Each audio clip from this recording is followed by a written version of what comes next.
All right, so time for another Flow with Tarot segment. And in this episode, we're going to look at the Three of Pentacles. And before I get started, I want to make sure that I remind you of this deck that I'm using. It is designed by Kashira Hickson. You can find her deck on Etsy.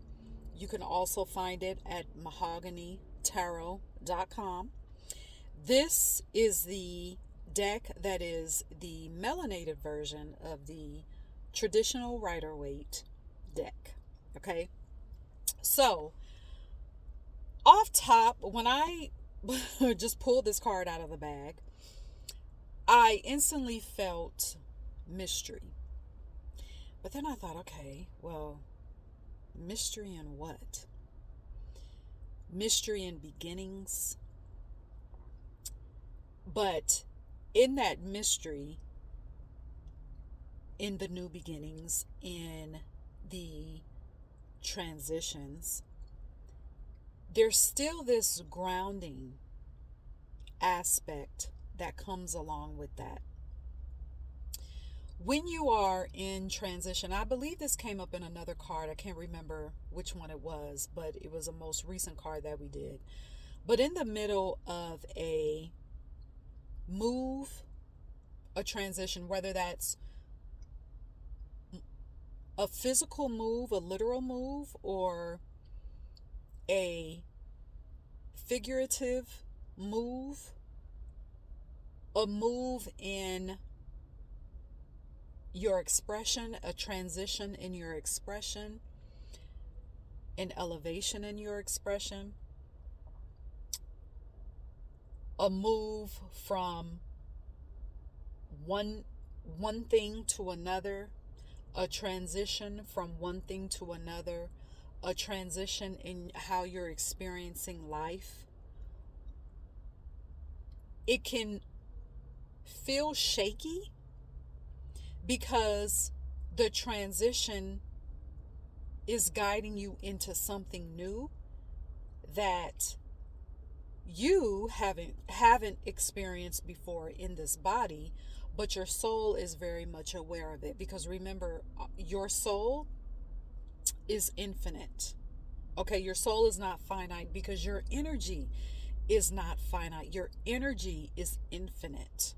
Okay, and your energy exists in all forms, in all dimensions. Okay, and so this new transition, or this transition that's taking you into an experience that is new to your physical eye, that's new to your ego. It can feel unsteady because you may be telling yourself, the ego is telling you, well, you don't know what this is about. First of all, stop telling yourself that, because that's only keeping, as long as you tell yourself, oh, well, I don't know, it's going to keep you in an energy of I don't know. It's going to keep you in the energy of being frantic and being anxious and not being able to just relax and just to allow the transition to occur. Okay? With this transition, yes, it can feel shaky. Back to what I was saying. Yes, it can feel shaky. It can feel unsettling. But yet there's also grounding that is taking place. Why do I say that? It can almost sound like a contradiction, but it's not. Because if you are in the middle of a transition, yes, it can feel unsettling, but in those feelings, that is what is keeping you grounded. You trying not to escape those feelings, but to just allow those feelings to be there. There's nothing wrong with them. There's nothing wrong with you. Also, being grounded in your transition also means to accept help. Also means to accept support. Whether you are getting that support through therapy, whether you are getting that support through working with, first of all, let me back up. Working with a trusted therapist, a therapist that you trust, a therapist that can be neutral to the point of providing you with space to where that person will be honest with what they see in you, that can be neutral. And first of all, the reason why I say neutral is because when someone is neutral, they don't know you. It's better to, I guess what I'm saying is, it's better to work with someone who does not know you.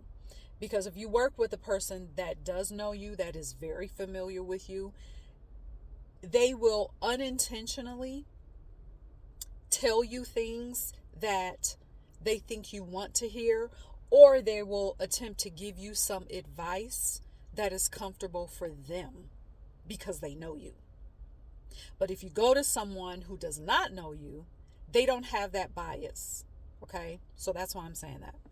Also, this could mean, in addition to a therapist, it could mean you working with a spiritual practitioner. Now, this is where, in both cases, you do have to use your intuition, and you have to put your intuition up front, because you don't want to just work with anybody. Because anyone that you work with that closely, whether it is a spiritual practitioner, a therapist, or it could be a therapist that is also a spiritual practitioner. Okay, it could be, that person could be working in both realms, so to speak. Okay, either way, you're allowing that person to come into your energetic field, and you have to be mindful, and you have to be mindful of who you allow to come into your energetic sphere, into your energetic space.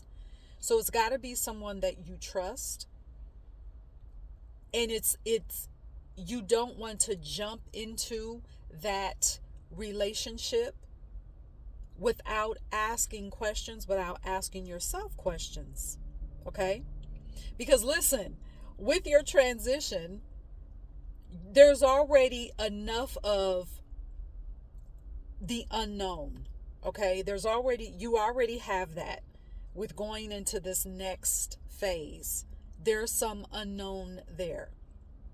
Even with you having your vision, and you having your imagination, and you knowing what you want to see, there is still that aspect, that level of the unknown. You have enough of that. So before you work with somebody, take the unknown aspects, take the unknown out of working with someone that you don't know. Take as much of the unknown aspect out of that working relationship by asking questions and sitting in those questions. Ask yourself questions. Ask yourself, okay, well, why do I want to work with this individual? Let's say that you do have someone in mind. Say, okay, why do I want to work with this person? What do I want to get out of working with this individual? What is my intention? Do I know someone else that I can ask, as a referral? Someone who can give this person a good rating, or how long has this person been doing this type of work? Why do I feel like I need to work with someone? Is it because I don't trust myself, or is it because I'm doing this because I want support? I want support. So asking yourself those questions, asking, if you have a person in mind, and you want to reach out to them, you can ask them what their process is. of working with clients? What is the approach that they take? And they should be willing to provide those answers. Those answers should be evident on their, website, or however they, whatever platform that they use to talk about their services, therapeutic services and or spiritual services. Okay. So in this transition that you're in, yes, it can be mysterious, but mysterious not in a scary way, but mysterious in a almost fun and exciting way. But do your part to remove the mystery, so to speak, by allowing yourself to receive support, by allowing yourself to ask questions, so that you can be in your transition in the smoothest way. A transition doesn't have, rocky can, again, and I know I keep saying this, a transition can feel unsettling. It can be rocky, but those two feelings don't have to be dominant. You see what I'm saying? Doesn't have to, those two feelings don't have to be dominant. You can have rest. It doesn't have to be all mystery. It doesn't have to be all shadowy. It doesn't. All right? And that's what I feel like the Three of Pentacles is showing us, or perhaps just showing me. Let me know what your takeaways are from this episode, and we are going to keep going. I have so much. I'm so excited. Let me just say, this entire channel, Magic in Motion, I have so many plans, so many episodes, so many magical things that I want to talk about and bring to you. I'm so excited for this channel and for what I get to talk about. And I hope that you share the same excitement for your life and your magic and your spiritual technology and how you infuse that in your life. All right? So be magical.